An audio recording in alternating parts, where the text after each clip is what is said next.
सुर में गाना सीखिए पाधानीसा ऐप के साथ। AI powered personal music teacher from Saregama.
mare sa ni da mare ni ga ga re sa ga ni da mare ni ga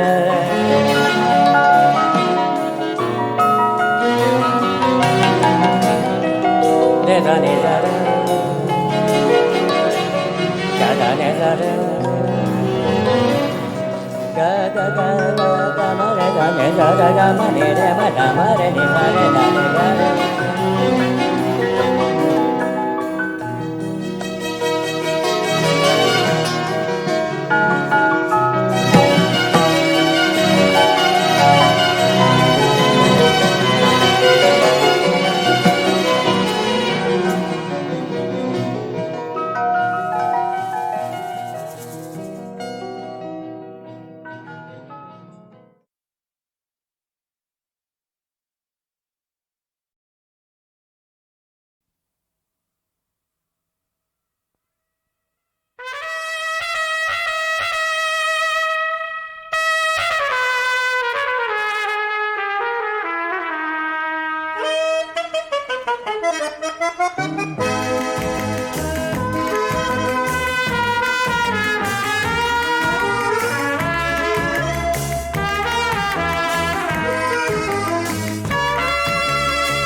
खास तौर से जाहिर है कि रूरल इंस्टीट्यूट में जो लोग सीखते हैं उनका तो काम है यहाँ के देहात में काम करना, और चुनाचे बहुत ही ज़रूरी है कि वो जहाँ जाए जो बताएं वो एक अफसरी ढंग न हो, वो ऊपर से सिखाने का ढंग न हो, बल्कि साथ करने का ढंग हो।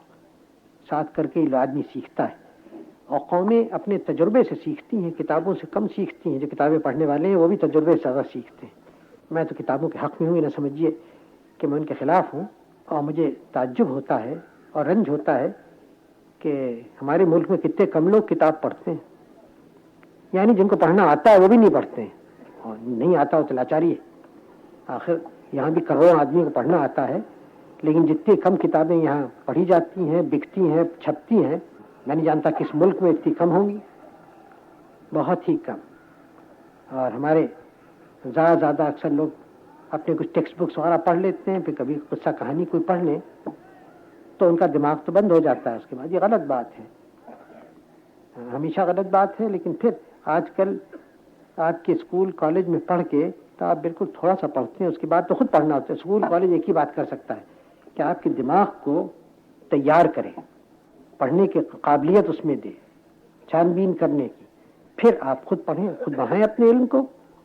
और चूंकि दुनिया बदलती है, नई नई बातें पेश आती जाती हैं, अगर आप नहीं पढ़ें तो आप पिछड़ जाते हैं हर सूरत से, तो ज़रूरी है। तब कैसे आप इसका एक बैलेंस बनाएं, तराजू को बराबर करें, अमली काम और इल्मी काम, क्योंकि दोनों ही ज़रूरी हैं, उसका बैलेंस ठीक होना चाहिए। ये तो हर एक शख्स कुछ अपने तजुर्बे से कर सकता है, कुछ अपने जो ढंग हो स्कूल कॉलेज में उससे ढलता है वो। हर सूरत ये ख्याल ही ये रूरल इंस्टीट्यूट्स का अच्छा तो है, और इसीलिए है कि मैं इतनी देर से आपके सामने बहस पेश की, इसीलिए है कि वो एक कड़ी हो। वो खाली दिल्ली में या बड़े बड़े शहरों में पढ़ के वो बाबू साहब न बनना चाहें जो पढ़ के निकलें और दफ्तर में नौकरी करना, बल्कि कुछ और करें, कोई चीज़ करें, सिखाएं, जो कुछ है प्रोडक्टिव करें, जिससे कुछ और तरफ असर हो हमारे इकॉनमी पर, और ख़ासकर देहातों की इकॉनमी पर। गांधी जी का क्या संदेशा था?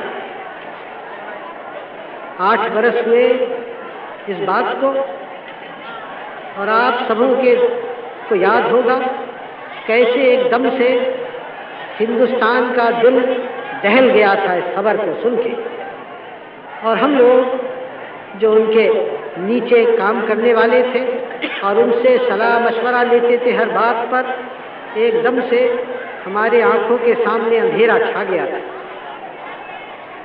लेकिन अब इस बात को सोचकर और गांधी जी के जीवन को देखकर और उनके मरने को देखकर विचार ये होता है कि जीना भी अच्छा था और मरना भी अच्छा था। मामूली मरना उनको शोभा नहीं देता, जैसे मामूली जीना उनको शोभा नहीं देता।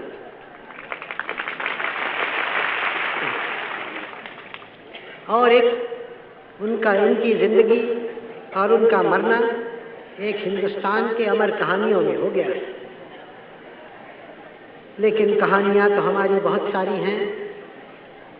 सवाल ये उठता है कि जो रोशनी उन्होंने डाली कहाँ तक हमारी आंखों के सामने है, जो रास्ता उन्होंने दिखाया कहाँ तक उस पर हम चलने की कोशिश करते हैं।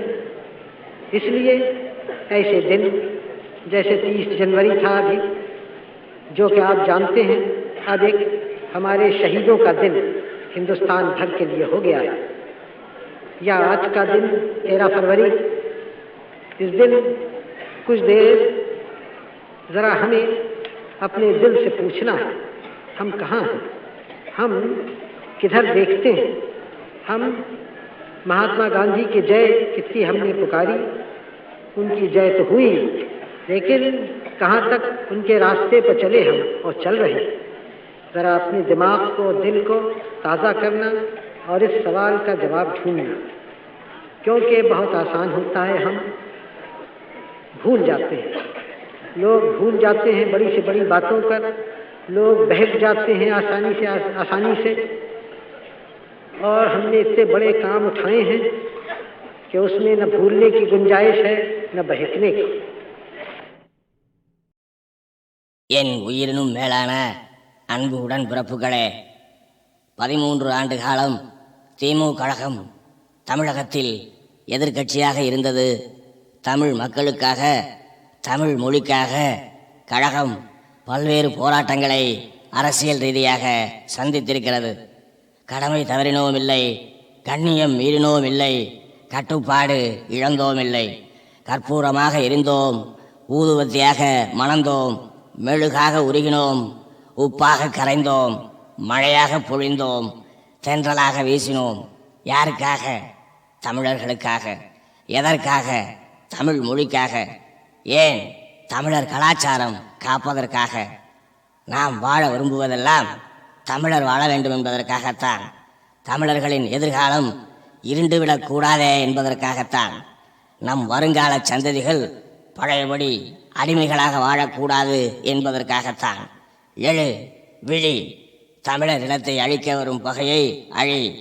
இந்த தேர்தல் தமிழர்களுக்கும் தமிழ் பகைவர்களுக்குமான குருட்சேத்திர யுத்தம். தொட்டில் தூங்கும் குழந்தை கூட அதோ இனமானம் காக்க குல வெற்றிக்கான கைகால்களை உதைத்துக் கொள்கிறது. பெரியாரின் பேரனே, அண்ணாவின் உண்மை தம்பியே, அன்பு உடன் பிறப்பே, வெற்றி கிட்டும் வரை இமை மூடாதே, துரோகத்தை தூள் தூளாக்கு, தூள் தூளாக்கு. என் அன்பு உடன்பிறப்பே, காலை மிதித்தவனின் தலையை மிதிப்பேன் என்று சூளுரை போர் உண்டு. ஆனால் இப்போது தலையையே மிதித்திருக்கிறார்கள். தன்மான சிங்கமே, தக்க பதிலளிக்க நின் தடந்தோலை தட்டி கிளப்பிடும் ஓசை தருக்கர்களை தலைதெறிக்க ஓட வைக்க வேண்டாமா? ஜனநாயக தேர்தல் களத்தில் அண்ணன் காட்சியாக்கி காட்டியுள்ளார் தேர்தல் களத்தின் இரு அணிகளை. எதிர் அணியில் பகைவர்கள் மட்டுமல்ல, எட்டப்பொருள்களும் இருக்கின்றனர் என எச்சரித்தும் இருக்கிறார். நமது அணியின் தூய்மை, துணிவு, உறுதி, வாய்மை குறித்தும் அண்ணாவின் எழுதுகோள் உயிரோயம் தீட்டியுள்ளது. களம் அதோ, அணிதிரள்க, பணிபுரிக, வெற்றி நமதே, வீர் நடை ஓடுக, வெற்றி நமதே. मुझे अच्छा लगता है ये नए नए हमारे काम को देखना, उनका शुरू होना और देखना, क्योंकि ये सब एक एक कदम है हमारे उस यात्रा में, जिस बड़ी यात्रा पे हम पड़े हैं। यानी देश का रूप जरा बदलें, देश का काम बदलें, देश में कुछ विज्ञान और ये मशीन युग जो है आजकल उसको ले आए, और इस सब का नतीजा ये हो कि देश एक खुशहाल देश हो जाए और गरीबी यहाँ से निकल जाए। क्योंकि आखिर में जो हमारा ध्येय है, लक्ष्य है, वो है जनता की उठाना, उनकी गरीबी दूर करना। कैसे हो? कोई जादू तो है नहीं, या बैठ के हम मंत्र पढ़ पढ़ के करें ऐसे। मंत्र पढ़ना अच्छा होता है, मैं उसके खिलाफ, लेकिन ये समझना कि मंत्र पढ़ने से काम हो जाएगा, ये गलत है। और ये और भी गलत बात यह है कि समझे ज्योतिषियों से मिले जाके क्या होगा। ये तो काम से बचने के तरीके हैं, और कोई उन्नति नहीं होती है बगैर परिश्रम के, मेहनत के। बात समझ लीजिए आप, चाहे भारत में हो, चाहे अमेरिका में हो, चाहे रूस में हो, चाहे उनके कोई भी नीति हो। एक अमेरिका और रूस की नीति में बहुत फर्क है, लेकिन एक बात में फर्क नहीं है, बल्कि दो बातों में। एक तो ये कि दोनों आजकल के विज्ञान की पूजा करते हैं, और विज्ञान के जो बच्चे हैं, ये मशीनें वगैरह उनकी, और दूसरे दोनों परिश्रमी लोग हैं। परिश्रम जानते हैं, बगैर परिश्रम के कुछ नहीं होता, मेहनत के। तो हमें भी दोनों बातें सीखनी है, क्योंकि इन दो बातों के बगैर हम तरक्की नहीं कर सकते। हम बैठे वहाँ दिल्ली में, पार्लियामेंट में, लोकसभा में बड़े बड़े प्रस्ताव करते हैं, बड़े बड़े कानून बनाते हैं, और कभी कभी कानून अच्छे होते हैं, उसका लाभ होता है उनसे, लेकिन कानून बनाने से काम नहीं होता। कानून तो खाली रास्ता खोल देता है काम करने के लिए। अब कानून हम बना दें कि यहाँ एक कारखाना बन जाए, तो उसके कानून बना देने से नहीं बनता होता, आपकी मेहनत से बनता है, सीखना मेहनत से। तो जो कुछ काम भी हमें करना है, तो बहुत मेहनत करनी पड़ती है, परिश्रम करना होता है, और जितना ज़्यादा हम करें उतने ज़्यादा हमें लाभ मिलता है। ये एक मोटी बात है जो मैं बार बार आपसे कह रहा हूँ, इसलिए कि आप समझ जाएं। क्योंकि मैंने देखा है कि बहुत लोग हमारे देश में समझते हैं कि परिश्रम की बहुत आवश्यकता नहीं है, बल्कि कुछ और तरीके से हम देश को बदल देंगे, और ये बात बिल्कुल गलत है। हाँ, और तरीकों की आवश्यकता है, यानी हम आजकल की दुनिया को समझें।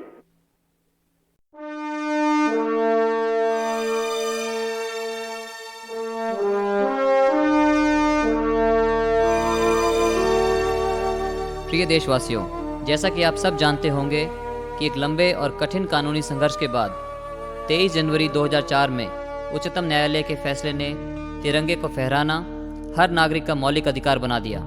उसके उपरांत हमने फ्लैग फाउंडेशन की स्थापना की, जिसका उद्देश्य तिरंगे को देशवासियों में लोकप्रिय बनाना और उसके आदर्शों के पालन करने के लिए प्रेरित करना है।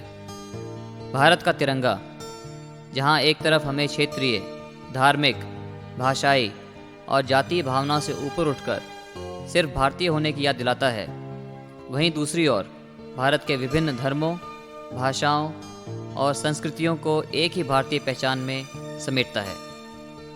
इसमें हमारी आधुनिक, लोकतांत्रिक, धर्मनिरपेक्ष और उदारवादी आदर्श निहित हैं। ये तीन रंग हमारे स्वतंत्रता संग्राम के प्रतीक और प्रेरणा स्रोत भी बने। इस तिरंगे से प्रेरणा पाकर अनगिनत देशवासी अपना सब कुछ लुटाकर देश की आज़ादी की लड़ाई में कूद पड़े। इसलिए हमारा राष्ट्रीय ध्वज हमें हमेशा अपने देश के प्रति कर्तव्यों की याद दिलाता है।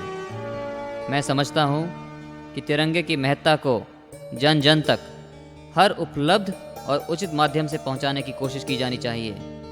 इस उद्देश्य को पूरा करने के लिए हमने संगीत और कला को भी एक अहम माध्यम के रूप में चुना है। मैं नवीन जिंदल आशा करता हूँ कि हमारा यह विनम्र प्रयास आप सभी को पसंद आएगा और देश की सेवा के लिए प्रेरित करेगा। जय Hind. Dear Indians, through this album, we intend to spread the glory of the Tiranga and to popularize its display among more and more Indians with a sense of great pride. To spread this message, we have chosen music as a medium. We all know that music speaks a universal language and transcends cultural, social, and religious barriers. Through this collection of songs, we wish to bring the Tiranga, our national pride, as close as possible to the people of India. I wish to thank the musicians, writers, singers, technicians, and all those people who came together and put their heart and soul into creating this wonderful music album. Jai Hind.